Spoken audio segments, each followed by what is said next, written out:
আলাইকুম।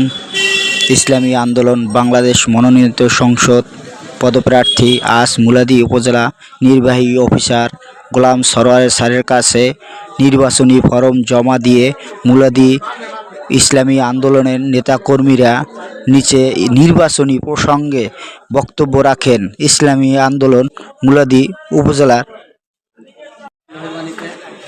এবং আপনাদের ঐকান্তিক আন্তরিকতায় আমরা আমাদের সার্থকভাবে সফলভাবে আমাদের নমিনেশন সাবমিট করছি। আলহামদুলিল্লাহ। সাবমিটের মাধ্যমে আমাদের মহতারম আমির বিশ্বাস হুজুরের নির্দেশ বাবুনদী মুলাদীতে বাস্তবায়ন করবে। আলহামদুলিল্লাহ। হুজুর বলছেন কোনো মূল্যে আজকের দিনে নমিনেশন পেপার জন্য সাবমিট হুজুর বারবার খবর নিতেছেন ওখানে বসে। কারণ আমি যেহেতু বিভাগের দায়িত্বেও আছি, কিন্তু আমারটা শেষ হয়েছে, এখন অন্যান্য জায়গায় খোঁজ নেবো ইনশাআল্লাহ। ইনশাআল্লাহ হয়ে গেছে, আপনার সহজে আল্লাহ কাছে অশেষ মেহেরবানি। আলহামদুলিল্লাহ। আপনাদের যদি কৃতজ্ঞতা জ্ঞাপন করছি, কষ্ট করে এই প্রসঙ্গে শিখে দিতে আপনার এখানে এখন আমরা যুদ্ধের ময়দানে আছি এবং যেটা ওখানে বসে বলছিলাম সাগর পাড়ি দিতেছি।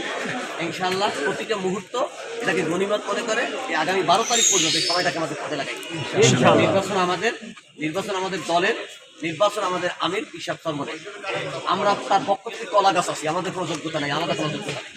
আমির এখানে ঠিক আছে, এজন্য আসি। আল্লাহ আপনাদেরকে কাজ করার তৌফিক দান করেন। আমিন। আল্লাহ বরকত দান করেন। আমিন। তো আমরা তো নামাজ পড়তে পারি না, আপনাদের কাছে পড়ছি। নামাজ পড়ার পরে মনে হচ্ছে মিষ্টি ব্যবস্থা হবে।